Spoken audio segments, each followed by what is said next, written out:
শেখ হাসিনা ভারত থেকে ডিসেম্বরে বাংলাদেশে আসবে এমনটাই ঘোষণা আমরা দেখতে পাচ্ছি। এই বিষয়ে যদি তিনি দেশে আসেন, আইনে কি বিষয় তার মোকাবেলা করতে হবে বা দেশের কি পরিস্থিতি হতে পারে, এ ব্যাপারে আপনার মতামত কি? দেখেন, আমার মনে হয় যে রাজনৈতিক নেতৃবৃন্দ, বিশেষ করে বাংলাদেশ বা সাউথ এশিয়ার প্রেক্ষাপটে রাজনৈতিক নেতৃবৃন্দ এবং মামলা,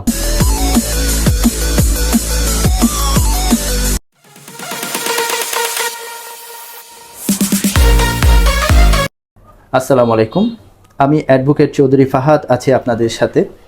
আইনজীবীর সাথে আলাপনের 34তম পর্বে আজকে আমার সাথে অতিথি হিসেবে থাকছেন কক্সবাজার জেলা আইনজীবী সমিতির নবীন প্রতিভাবান আইনজীবী অ্যাডভোকেট আত্তিহারুল কবির তিহার। অ্যাডভোকেট আত্তিহারুল কবির তিহার 2026 সালে কক্সবাজার জেলা আইনজীবী সমিতিতে একজন নিয়মিত সদস্য হিসেবে তালিকাভুক্ত হন। অ্যাডভোকেট আত্তিহারুল কবির তিহারের পিতা অ্যাডভোকেট লুৎফুল কবির, তিনি কক্সবাজার জেলা আইনজীবী সমিতির একজন প্রথিতযশা আইনজীবী। আইনজীবীর সাথে আলাপন পর্বে মূলত আমরা কক্সবাজার জেলা আইনজীবী সমিতিতে যারা সদস্য রয়েছেন তাদের কাছ থেকে বিভিন্ন বিষয়ে মতামত নিয়ে থাকি। বিশেষ করে বিচার প্রার্থীদের পক্ষে যদি কোনো প্রশ্ন থাকে সে বিষয়ে আমরা আলাপ আলোচনা করে থাকি। দ্বিতীয়ত, পেশাগত দায়িত্ব পালন করতে গিয়ে আমরা কোনো অসুবিধার মধ্যে পড়ে যাচ্ছি কিনা সেই বিষয়ে আমরা আলোচনা করে থাকি। তৃতীয়ত, কক্সবাজার যেহেতু সারা বাংলাদেশের কাছে একটি আলোচিত জেলা, সুতরাং কক্সবাজার জেলা আইনজীবী সমিতিকে সারা বাংলাদেশের কাছে যতগুলো আইনজীবী সমিতি রয়েছে তার মধ্যে রোল মডেল হিসেবে গড়ে তোলার জন্য কি কি খাতে পদক্ষেপ নেওয়া জরুরি সে বিষয়ে আমরা আলাপ আলোচনা করে থাকি। সর্বশেষ সমসাময়িক বিভিন্ন ইস্যু নিয়েও আমরা আলোচনা করে থাকি। তারই ধারাবাহিকতায় আজকে যিনি আমাদের অতিথি, তাকে আইনজীবীর সাথে আলাপন পর্বের পক্ষ থেকে আমি অনেক অনেক শুভেচ্ছা জানাচ্ছি এবং তার কাছ থেকে আমরা বিভিন্ন বিষয়ে আমরা জানতে চাইব। প্রথমেই 2026 সালে কক্সবাজার জেলা আইনজীবী সমিতিতে একজন সদস্য হওয়ার কারণে তাকে আমরা কক্সবাজার জেলা আইনজীবী সমিতির পক্ষ থেকে অনেক অনেক শুভেচ্ছা জানাচ্ছি। শুরুতেই জানতে চাইব, আইন পেশায় আসার পেছনে তার অনুপ্রেরণা কি ছিল? ধন্যবাদ অ্যাডভোকেট চৌধুরী ফাহাদ ভাইয়াকে। তার বহুল প্রচারিত এবং চর্চিত আইনজীবীর সাথে আলাপন অনুষ্ঠানটা আমার খুব প্রিয়। এর আগে খুব সম্ভবত 33টা পর্ব হয়েছে এবং প্রত্যেকটি পর্বই আমি দেখেছি এবং পরতে উপভোগ করেছি। তো এই প্ল্যাটফর্মে আসতে পারাটা আমার জন্য বিশাল সৌভাগ্যের ব্যাপার এবং আমি খুবই আনন্দিত। আমাকে প্রথম যে প্রশ্নটি করা হয়েছে সেটি হচ্ছে আমার অনুপ্রেরণা কী ছিল। এখানে একটা ঘটনা আছে। ঘটনাটা ভাইয়া তার ভূমিকাতেই বলেছেন যে আমার আব্বা একজন আইনজীবী, ওনার নাম অ্যাডভোকেট এম লুৎফুল কবির। তো আমি যখন ক্লাস 3 বা 4-এ পড়ি তখন আমাদের বাড়িতে একটা রুম ছিল, যে রুমে আব্বু ক্লায়েন্টদের সাথে কথা বলতেন। সেখানে একদিন দেখতে পাই যে একটা বড় প্যাকেট নিয়ে আব্বুর জন্য টাকা নিয়ে আসা হয়েছে এবং ভেতরে কি কথা হয়েছে ব্যাপারটা আমি জানি না, কিন্তু 5 মিনিট পর ওই লোকটাকে আব্বু ওনার হাত ধরেই বাড়ি থেকে বের করে দিল এবং সাথে সে টাকার প্যাকেটটা নিয়ে গিয়েছিল। আমি সম্ভবত 2 থেকে 3 দিন পর জানতে পারি যে এটা উনি আব্বুর অপোজিট পার্টি ছিল, মানে আব্বুর যিনি ক্লায়েন্ট ছিলেন ক্লায়েন্টের অপোজিট পার্টি ছিল, যিনি টাকাগুলো নিয়ে এসেছিলেন আব্বু যাতে তার পক্ষে একটু প্রভাবিত হয়ে পড়েন। এবং আমার যত বয়স বাড়ে আমি চকরিয়া কোরক বিদ্যাপীঠ থেকে এসএসসি দিই, সরকারি সিটি কলেজ থেকে এইচএসসি দিই, প্রিমিয়ার ইউনিভার্সিটি থেকে এলএলবি অনার্স এলএম সম্পন্ন করি। এই পুরো সময়টাতে আমি আব্বুর এই হিরোইক্সটার সাথে পরিচিত হয়েছি। কিছু মানুষ এসে বলে তোমার বাবা আমার জন্য এটা করেছে ওটা করেছে। তো এটা শুনতে শুনতে আমার আইনজীবী আইন পেশাটার প্রতি একটা মোহ ছিল। সেই মোহটা একটা সময় আমার কাছে প্যাশনে পরিণত হয়েছে, ড্রিমে পরিণত হয়েছে। তো অনুপ্রেরণার কথা যদি বলতে হয়, এই অনুপ্রেরণাটা সম্পূর্ণ আমার আব্বু ছিলেন এবং এই অনুপ্রেরণায় ফুয়েল জুগিয়েছেন আমার মামুনি। তিনি আমাকে আইন পড়ার জন্য উৎসাহ জুগিয়েছেন। আমি কোন ভার্সিটিতে পড়বো সেটিও তিনি ঠিক করে দিয়েছেন এবং আমি যখন খুব বেশি ভেঙে পড়তাম যে এই পেশায় পরীক্ষা দিয়ে পাশ করে আসাটা খুব বেশি কঠিন, আমার মা সবসময় আমার পাশে থেকেছেন। তো আমি সংক্ষেপে এটাই বলবো যে আমার বাবা ছিলেন আমার অনুপ্রেরণা এবং এটাতে জ্বালানি হিসেবে ছিলেন আমার মা। এটা সবাই তো জানে যে সবার পিতা তাদের রিয়েল হিরো। তো সেই ক্ষেত্রে আপনার অনুপ্রেরণাটা আসলেই যৌক্তিক ছিল। এবং নবীন আইনজীবী হিসেবে এই পেশায় কী ধরনের কঠিন পরিস্থিতির মুখোমুখি হয়েছেন আপনি? আমি যেহেতু 2026 সালে এনরোলড, আমার খুব বেশি সময় পার হয়নি। তো আমার যে চ্যালেঞ্জটা সবচেয়ে বেশি ফেস করতে হয়েছে সেটি হচ্ছে নার্ভাসনেস। আমি বিশ্ববিদ্যালয়ে বিতর্ক করেছি, জাতীয় পর্যায়ে অনেকগুলো বিতর্ক করেছি, টেলিভিশন বিতর্ক করেছি, অনেকগুলো বিশ্ববিদ্যালয়েও গিয়েছি। সেখানেও পোডিয়াম ছিল, কিন্তু কোর্টরুমের পোডিয়ামটা আলাদা। কারণ সে জায়গাতে আমার যুক্তি প্রমাণ করে আমার দলকে জেতাতে হয়, এখানে আমার যুক্তির উপর নির্ভর করে একজন মানুষের ভবিষ্যৎটা আসলে কেমন হতে যাচ্ছে। সেক্ষেত্রে একটা চাপ নিজের উপর এসেই পড়ে। এই চাপটা সমাধান করার একটা সুযোগ আছে বলে আমি মনে করি। আমি ভাইয়া যদি পারমিশন দেন, আমি এই ব্যাপারে একটু 2 মিনিট কথা বলতে চাই। সেটা হচ্ছে আমরা তো শিক্ষানবিশ আইনজীবী হিসেবে কক্সবাজার জেলা আইনজীবী সমিতির অধীনস্থ ছিলাম। তারপরে আমরা পরীক্ষা দিয়ে পাশ করার পর কক্সবাজার জেলা আইনজীবী সমিতিতে আমাদেরকে সদস্য হিসেবে এডমিশন নিতে হয়েছে। তো এই যে একটা পর্যায় শিক্ষানবিশ থাকার পরে বার কাউন্সিলে পরীক্ষা দিয়ে পাশ করা, আমার মনে হয় এই জায়গাতে আমরা আমাদের যে বিশ্ববিদ্যালয় পর্যায়ে শিক্ষা আছে এবং আমাদের সিনিয়রের কাছ থেকে যেটা শিখি সেটার পাশাপাশি আমাদের মাদার বার অর্থাৎ জেলা আইনজীবী সমিতি চাইলে আমাদের জন্য একটা এমন প্রশিক্ষণের আয়োজন করতে পারে, যেটার মাধ্যমে আমরা আমাদের যে নার্ভাসনেসটা আছে, শুধু নার্ভাসনেস না, আমাদের প্রায়োগিক দিক থেকেও কিভাবে ড্রাফট লেখা যায় বা কিভাবে আরো ভালো শুনানি করা যায়, কিভাবে নার্ভাসনেসগুলো কাটিয়ে ওঠা যায়, এই ব্যাপারে তারা একটা প্রশিক্ষণের আয়োজন করে। সেই প্রশিক্ষণটা হতে পারে 3 দিন ব্যাপী বা 7 দিন ব্যাপী, সেটা নিশ্চয়ই সিনিয়ররা ভালো বুঝবেন। আমার মনে হয় এই ব্যাপারে একটু উদ্যোগ যদি নেওয়া যেত, তাহলে আমাদের এই নার্ভাসনেসটা বা এই ভয়টা আমরা কাটিয়ে উঠতে পারতাম। অবশ্যই এই ব্যাপারে আমরা এখানে যারা আমাদের অতিথিরা আসেন তাদের কাছ থেকে আমরা এই বিষয়ে মতামত নিয়ে থাকি। যেটা আমি বলেছি যে আমাদের কক্সবাজার যেহেতু সারা বাংলাদেশের আলোচিত একটি জেলা এবং এখানের আইন শৃঙ্খলা পরিস্থিতির দিকে সারা বাংলাদেশের মানুষের দৃষ্টি থাকে, সুতরাং এখানের যে আইনজীবী সমিতি রয়েছে, নবীন আইনজীবী যারা আসেন এখানে, তাদেরকে প্রপার ট্রেনিংয়ের ব্যবস্থা করা এটা সময়ের দাবি ছিল। এবং এটা আমরা প্রতিবার যখনই এখানে আইনজীবী সমিতির অর্থাৎ আইনজীবীর সাথে আলাপন পর্বে, আজকে 34তম পর্ব, অর্থাৎ 34 জন আইনজীবী আজকে আমার এই প্রোগ্রামে অ্যাটেন্ড করেছেন। তো সুতরাং আমি এটা দৃষ্টি আকর্ষণ করেছি কক্সবাজার জেলা আইনজীবী সমিতি যেন তাদেরকে প্রপার ট্রেনিংয়ের ব্যবস্থা করা হয়। প্রবীণ অর্থাৎ নবীন আইনজীবী এবং যারা এর আগে যারা এসছেন, যারা এরকম ট্রেনিংয়ের সুবিধাটা পায়নি, তাদেরকেও যেন প্রপার ট্রেনিংয়ের ব্যবস্থা করা হয়। অবশ্য এখন বিভিন্ন সভা সেমিনারগুলোতে আইনমন্ত্রী অর্থাৎ বাংলাদেশের দায়িত্বশীল যারা ব্যক্তি রয়েছেন, বিচারপতিরাও এ ধরনের সুপারিশ করছে, যেটা আমাদের নজরে এসছে। তো সুতরাং আমি যে দ্বিতীয় যে প্রসঙ্গটা বলতে চাই যে আপনি যেহেতু নবীন আইনজীবী, আপনার প্রথম মামলার অভিজ্ঞতা কেমন ছিল বা অনুভূতি কেমন ছিল? প্রথম সবকিছুই তো বিশেষ। প্রথম স্কুলে যাওয়া, প্রথম পড়াশোনা করা বা প্রথম সাইকেল চালাতে শেখা, প্রথম সাঁতার কাটা, সব কিছু বিশেষ। প্রথম মামলাটাও এমন বিশেষ ছিল।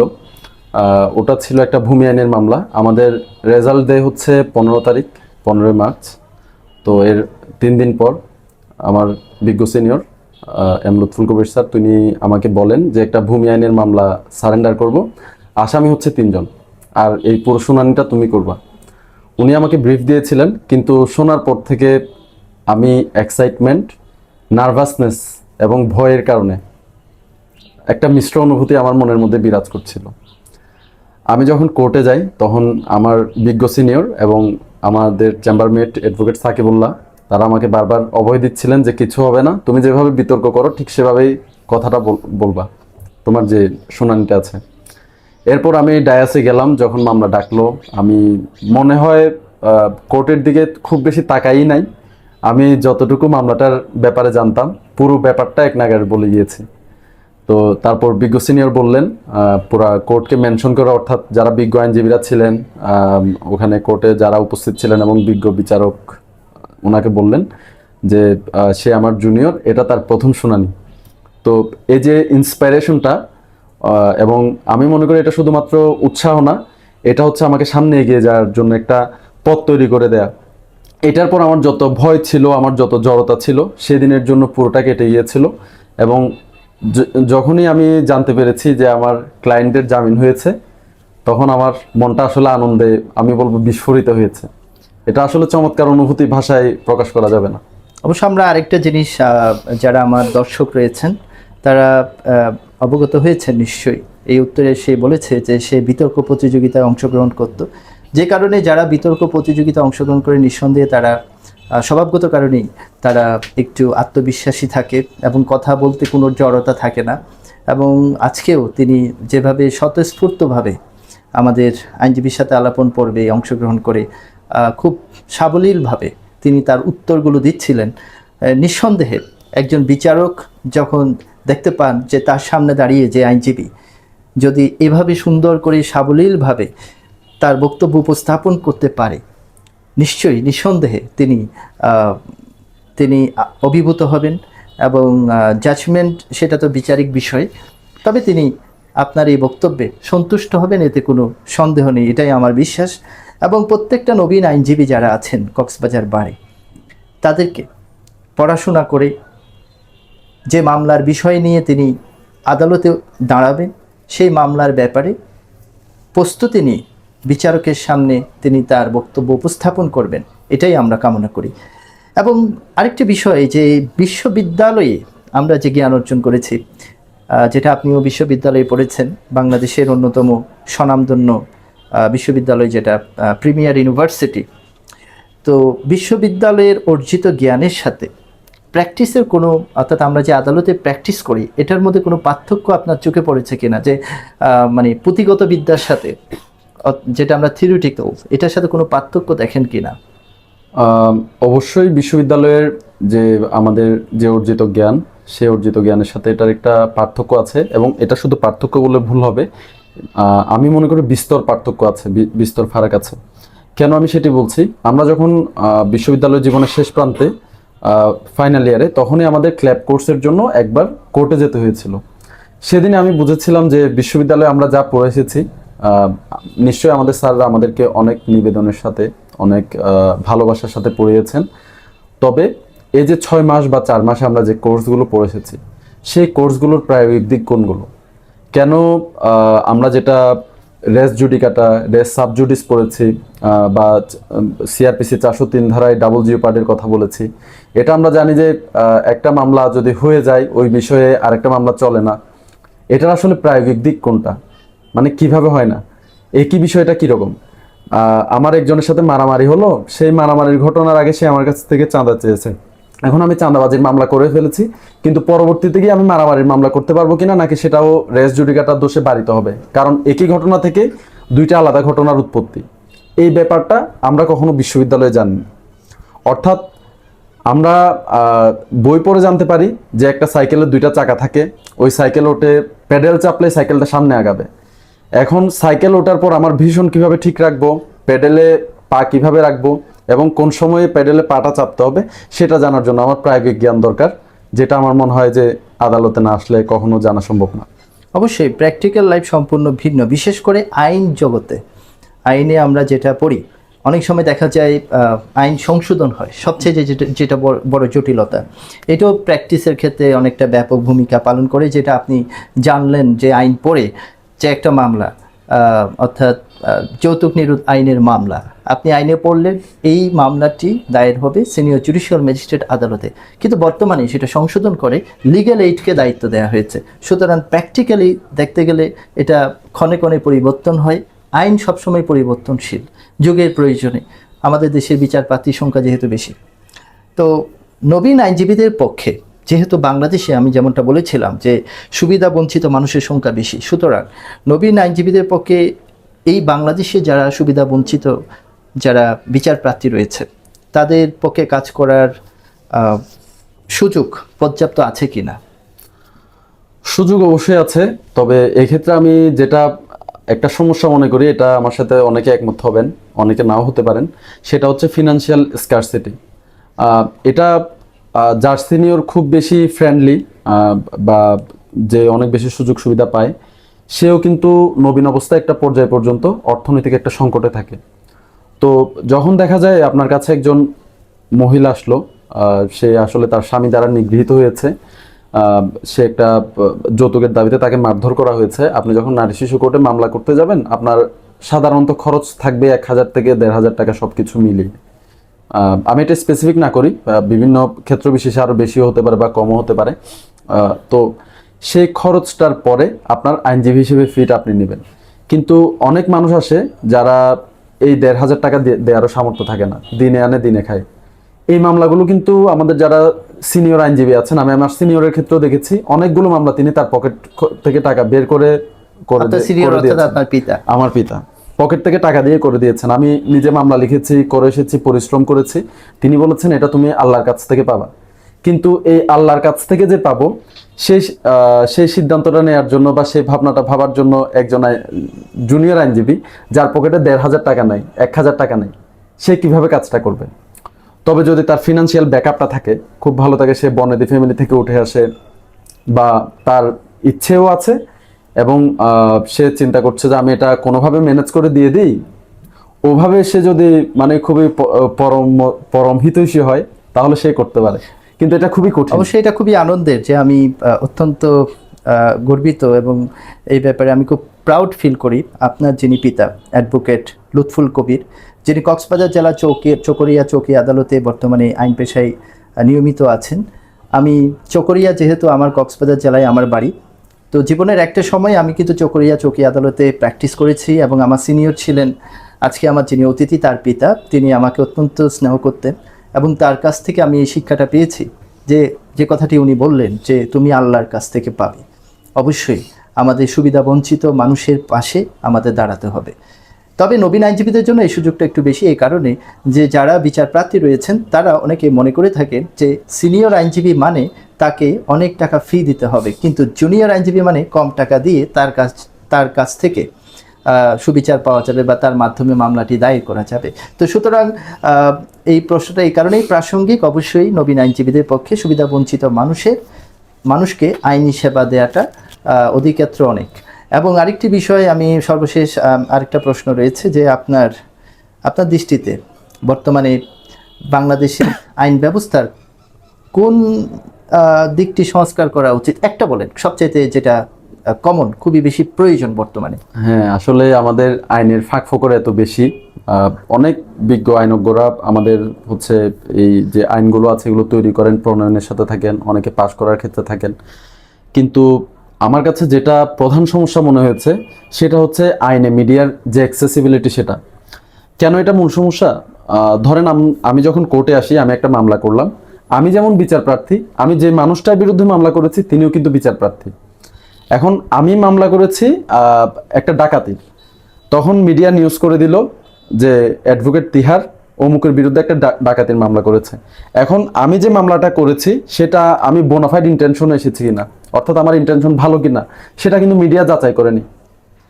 তার মানে আমি যখন একটা মামলা ফাইল করি, সেই মামলাটা কনক্লুশনে পৌঁছানোর আগে, রায় হওয়ার আগে মিডিয়া একজনকে জাজ করে ফেলছে, সে অপরাধী বলে মিডিয়া রায়টা দিয়ে দিচ্ছে। এই জিনিসটা যদি আমি ছেড়ে দিই, অর্থাৎ এখানে একটা মানুষকে দুইবার বিচারের মুখোমুখি হতে হচ্ছে, একটা আদালতের বিচার আর একটা মিডিয়ার বিচার। আপনি দেখেন যে কোনো একজন মানুষকে যখন সে খুন করলো, ধরে নিলাম খুন করলো, তাকে গ্রেফতার করা হবে, গ্রেফতার করে আদালতে পাঠানো হবে, সে রেগুলার কোর্টের মুখোমুখি হবে, যেটা প্রচলিত আইন। কিন্তু তাকে যখন সংবাদ সম্মেলন করা হচ্ছে, সে কিভাবে অপরাধ করেছে এটা বলা হচ্ছে, তখন তাকে কিন্তু দুইবার বিচারের মুখোমুখি হতে হচ্ছে। এবং এটার একটা বাটারফ্লাই ইফেক্ট আছে। বাটারফ্লাই ইফেক্ট বলতে এটার একটা বিশাল কনসিকুয়েন্স আছে। কনসিকুয়েন্সটা হচ্ছে, আপনি যখন একজন মানুষকে সমাজের কাছে এভাবে মিডিয়ার মাধ্যমে অপরাধী হিসেবে প্রতিষ্ঠিত করে দিচ্ছেন, সেই মানুষটার কিন্তু আবার শুধরে ফিরে আসার পথটা নাই। তখন সে চিন্তা করছে যে আমি তো অপরাধী, আমার মায়ের কাছেও আমি অপরাধী, আমার বন্ধুদের কাছেও আমি অপরাধী। তখন সে চিন্তা করে যে আমার আর সঠিক পথে ফিরে আসার দরকার নাই, আমি এই অপরাধটাই করব। আমি এটা বুঝতে পেরেছি। বিষয়টা হচ্ছে আসলে খুবই প্যাথেটিক এবং খুবই দুঃখজনক, এই কারণে যে মিডিয়ার বিচার যেটা একেবারেই কাম্য নয়। আমরা সবসময় এটা আমি প্রায় সময় প্রতিবাদ করে থাকি। আসামিকে গ্রেপ্তার করার পরে পুলিশ তাদেরকে নিয়ে একটা ফটো সেশন করে অনেক সময় ফেসবুকে, সামাজিক যোগাযোগ মাধ্যম কিংবা পেপার পত্রিকা বা টিভিতে তাদেরকে দেখানো হয়। তবে আমি মনে করি মামলা প্রমাণ করার আগ পর্যন্ত একজন আসামি কেবল অভিযুক্ত মাত্র। অনেক সময় দেখা যায় মামলা প্রমাণ না হওয়ার কারণে তারা অনেকে বিচারের কারণে তারা সেখান থেকে খালাস পাচ্ছেন। সুতরাং তাকে অপরাধী হিসেবে নয়, অভিযুক্ত হিসেবে গ্রহণ করে তাকে গ্রেপ্তার করে বিচারের মুখোমুখি করে তারপরে চূড়ান্ত সাজার পরে তারপরে সেটা মিডিয়াতে দিলেই আমার মনে হয় ভালো হবে। তো আমরা যেহেতু বলেছি আমরা আমাদের পর্বের একেবারে শেষ পর্যায়ে চলে এসেছি। আমরা যেহেতু সমসাময়িক বিভিন্ন ইস্যু নিয়েও আমরা আলোচনা করে থাকি।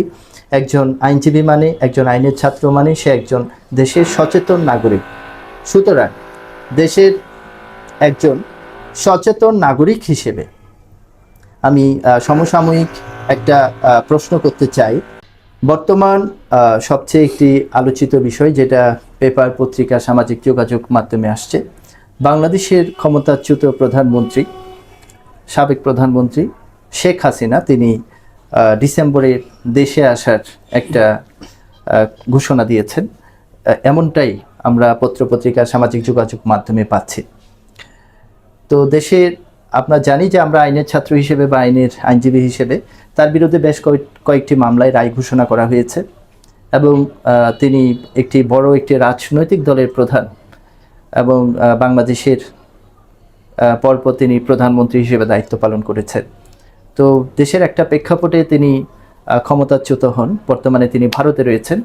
শেখ হাসিনা ভারত থেকে ডিসেম্বরে বাংলাদেশে আসবে এমনটাই ঘোষণা আমরা দেখতে পাচ্ছি। এই বিষয়ে যদি তিনি দেশে আসেন, আইনে কি বিষয় তার মোকাবেলা করতে হবে বা দেশের কি পরিস্থিতি হতে পারে, এ ব্যাপারে আপনার মতামত কি? দেখেন, আমার মনে হয় যে রাজনৈতিক নেতৃবৃন্দ, বিশেষ করে বাংলাদেশ বা সাউথ এশিয়ার প্রেক্ষাপটে রাজনৈতিক নেতৃবৃন্দ এবং মামলা, আদালত, এই ব্যাপারগুলো অঙ্গাঅঙ্গিভাবে জড়িত। আর শেখ হাসিনার লাইফে এই এক্সপিরিয়েন্সটা প্রথম না। তিনি যখন 2001 থেকে 2006 সালে ক্ষমতায় ছিলেন না, তখনও কিন্তু তার বিরুদ্ধে MiG-29 দুর্নীতি মামলা দায়ের করা হয়। তো 2008 সালে তিনি যখন ক্ষমতায় আসেন, এই মামলাটা কোথায় ছিল? কোথায় MiG-29, কোথায় শেখ হাসিনা? এমন একটা ব্যাপার হয়ে গিয়েছে। তো তারপরে আপনি দেখেন, যখন আমরা বর্তমানের মতো 24 আগস্টে যখন আওয়ামী লীগের পতন হয়, এর আগে তো আওয়ামী লীগ প্রায় 15 বছর ক্ষমতায় ছিল। এই সময় বিএনপির অসংখ্য নেতাকর্মীর বিরুদ্ধে মামলা হয়েছে। আপনি কক্সবাজার আদালতের একজন রেগুলার প্র্যাকটিশনার, আপনি বলেন, আপনি আপনার বিএনপির ক্লায়েন্টদেরকে কি এখন চেম্বারে পান?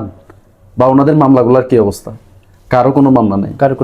তো একটা দলের পক্ষে যখন রাজনৈতিক জোয়ার বইবে, বাতাস বইবে, সে দলের প্রধান যদি দেশে ফেরত আসে এবং তার সাপোর্টাররা যদি তাকে সেই ব্যাকআপটা দেয়, আমার মনে হয় না যে এই মামলাগুলো বাংলাদেশের প্রেক্ষাপটে খুব বেশি নেতিবাচক ভূমিকা রাখতে পারবে বা তাকে খুব বেশি আটকে রাখতে পারবে। কারণ বাংলাদেশের রাজনৈতিক প্রেক্ষাপটটাই এমন যে ক্ষমতাসীন যারা বা জনগণ যাদের পক্ষে, আইনও অনেক সময় তাদের পক্ষে কথা বলে। আমি জানি না যে এই ব্যাপারটা খুব বেশি ন্যারো মাইন্ডেড কথা হয়ে গিয়েছে কিনা, but it is what it is. আমরা যেটা দেখে এসেছি ব্যাপারটা এরকম। এবং মামলাগুলো যদি যথাযথ প্রক্রিয়ায় চলেও, আমার কাছে মনে হয় এই জিনিসগুলো প্রমাণ করা অনেক বেশি কঠিন হবে। কারণ আপনি যদি এজাহারগুলো দেখেন, অনেকগুলো এজাহারে আমাদের একজন লয়ারকেও আসামি করা হয়েছে, আমি নাম উল্লেখ করতে চাই না। তো 2014 সালের একটা মামলা 2024 সালে এসে দায়ের করা হয় আওয়ামী লীগের পতনের পর। 2014 সালে আমাদের সেই লয়ারের বয়স ছিল 14 বছর। তাকে কি মামলা দেয়া হয়েছে? তাকে মামলা দেয়া হয়েছে লাঠি দিয়ে গাড়ি ভাঙচুর। 14 বছর বয়সে একটা ছেলে পড়ে ক্লাস 8-এ, সে লাঠি নিয়ে গাড়ি ভাঙচুর কেন করতে যাবে? সে একজনের রাজনৈতিক সমাবেশে হামলা কেন করতে যাবে? তো এই জিনিসগুলো হচ্ছে কোয়েশ্চন অফ ফ্যাক্টের আওতায়ও পড়ে না। মানে প্রাইমা ফেসি ধরে এই মামলাগুলো শেষ করে দেওয়া যাবে। আমার মনে হয় যে এই মামলাগুলো দায়ের করার সময় যদি তারা প্রকৃত অপরাধী হতেন, তাহলে এই মামলার প্রাইমা ফেসি কি, বা যিনি মামলা করছেন তিনি কাউকে দেখেছেন কিনা, বা তাদের কাছে কোনো জব্দ তালিকা আছে কিনা, আমরা প্রচলিত আইনে যেটা বুঝি আর কি, সেই জিনিসগুলো জড়ো করে একটু সময় নিয়ে মামলা করলে ভালো হতো। বেশিরভাগ মামলা আপনার কাছে যদি এজাহারগুলো থাকে, অবশ্যই থাকবে, আপনি অনেকগুলো মামলা ডিল করেছেন, আপনি নিজেই বুঝতে পারবেন যে এই মামলাগুলোর আসলে কি অবস্থা। আর দল হিসেবে যদি আপনি এই প্রশ্নটা আপনি করেন নাই, আমি তারপরে বলতে চাই যে আওয়ামী লীগের অ্যাক্সেসিবিলিটিটা কেমন থাকবে বাংলাদেশের পলিটিক্সে। দেখেন, 1981 সালে জিয়াউর রহমান মৃত্যুবরণ করেন। 1977 সাল থেকে কিন্তু তিনি বাংলাদেশের রাষ্ট্র ক্ষমতায়। এই 4টা বছর বাংলাদেশে প্রায় 2400 জন বীর মুক্তিযোদ্ধা, যারা সামরিক বাহিনীর মেম্বার, বিভিন্ন পোস্ট পদবিতে ছিলেন, তারা মৃত্যুবরণ করে। 90 সালে বাংলাদেশের আরেকটা বড় রাজনৈতিক দল জাতীয় পার্টি, তারা এমন একটা স্বৈরতন্ত্র কায়েম করেছিল, আওয়ামী লীগ বিএনপি তাদের জন্য এক হয়ে গিয়েছিল তাদের কারণে। 24 সালে আমি বলবো না যে আওয়ামী লীগের 15 বছরে কোনো ভুল ত্রুটি ছিল না, ভুল ত্রুটি ছিল, কিন্তু বাংলাদেশে জামাত ইসলামের ব্যাপারটা আলাদা। ওরা সরাসরি আমাদের জন্মযুদ্ধের সাথে সম্পৃক্ত, তাদেরকে আমার মনে হয় যে কোনো ক্ষেত্রে বয়কট করা দরকার। কিন্তু একটা প্রচলিত রাজনৈতিক দল যারা আপনার দেশের অস্তিত্ব স্বীকার করে, তাদেরকে আপনি কখনো নির্বাহী আদেশে বা আইন করে নিষিদ্ধ করাটা আমার মনে হয় খুব বেশি অর্থকরী হয় না, কারণ তাদের একটা বিশাল ফ্যান বেস থাকে। আমি সর্বশেষ যেটা বলতে চাচ্ছি, আওয়ামী লীগ তাদের ফ্যান বেজের যথার্থতা বা ব্যাকআপ তাদের ইতিমধ্যে কর্মকাণ্ড দিয়ে প্রমাণ করেছে। সরকারের কাছে আমার অনুরোধ থাকবে, যদি তারা যদি দেখাতে পারে যে তারা সুষ্ঠু রাজনৈতিক পরিবেশে সুষ্ঠু রাজনীতিটাই করতে চায়, তাদেরকে আপনি রাজনীতি করতে দেন। তাদের যথার্থতা বা তাদের জনপ্রিয়তা, আপনাদের জনপ্রিয়তা জনগণই প্রমাণ করবে। আর আমরা একদম পর্বের শেষে চলে আসছি, একেবারে সর্বশেষ প্রশ্ন খুব সংক্ষিপ্তভাবে। আপনি যেহেতু একজন নবীন আইনজীবীদের কাছে আপনার প্রত্যাশাটা কি? যেহেতু আমিও নবীন আইনজীবীদের কাছে প্রত্যাশা জানানোটা আমার মনে হয় একটু কেমন হয়ে যায়, বাট আমি আমার সিনিয়রের পরামর্শগুলোই বলি। প্রথম পরামর্শ হচ্ছে, আমার সিনিয়র বলেছেন যে তোমাকে মামলার পেছনে দৌড়াতে হবে না, তুমি যদি পড়াশোনা করো এবং পেশার প্রতি লয়াল থাকো, ডেডিকেটেড থাকো, মামলায় তোমার পেছনে দৌড়াবে। সেকেন্ডলি, সিনিয়র জুনিয়র যে সম্মানটা আছে, যে ভারসাম্যটা আছে, সেটা মেনটেন করা, সিনিয়রদেরকে সবসময় সম্মান করা। আমরা একদিন সিনিয়র হব, জুনিয়রদেরকে স্নেহ করা এবং একটা ভালোভাবে দেখা। এবং থার্ডলি, প্রফেশনাল যে ইথিক্সটা আছে, আমরা সকলে বার কাউন্সিল অ্যাক্ট পড়ে এসেছি, সেই প্রফেশনাল ইথিক্সটা মেনটেন করা। কারো মামলা নিয়ে না আসা, বা আমি যে ওকালতনামাটায় সাইন করেছি সেই ওকালতনামাটার পক্ষে আমি ওকালতি করব, আরেকজনের মামলায় গিয়ে আমি ডু করে দিলাম, সেই মামলাটা আমি চালালাম। এই ধরনের সিচুয়েশন যাতে আমরা তৈরি না করি, অর্থাৎ আমাদের যে একটা ফেস ভ্যালু তৈরি হবে, নেম ভ্যালু তৈরি হবে, সেটি ধরে রাখার জন্য আমরা যেন সবসময় সচেষ্ট থাকি, অন্যায়ের পথে না যাই। খুব সুন্দর পরামর্শ নবীন আইনজীবীদের জন্য, যেটা আমি প্রায় সময় বলে থাকি, প্রফেশনাল ইথিক্সের কথা।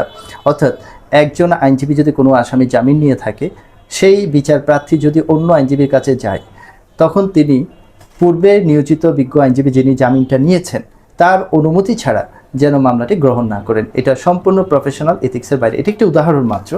তো অন্যান্য যে প্রফেশনাল ইথিক্সগুলো রয়েছে সেগুলো যেন তারা যথাযথভাবে পালন করেন, এটাই আমাদের কাম্য। এবং আজকের আমাদের অনুষ্ঠানে উপস্থিত হওয়ার জন্য আজকের যিনি অতিথি, নবীন আইনজীবী অ্যাডভোকেট তিহারুল কবির তিহারকে আমি আন্তরিক অভিবাদন জানাচ্ছি, ধন্যবাদ জানাচ্ছি সময় দেওয়ার জন্য, এবং আমার পক্ষ থেকে একটি ছোট্ট উপহার। আগামীতে কক্সবাজার জেলা আইনজীবী সমিতিতে যারা সদস্য রয়েছেন তাদের কাছ থেকে আমরা আইনজীবীর সাথে আলাপন পর্বে আমরা তাদেরকে অতিথি করব, তাদের কাছ থেকে বিভিন্ন মতামত নেব। সে পর্যন্ত ভালো থাকুন, সুস্থ থাকুন। আসসালামু আলাইকুম।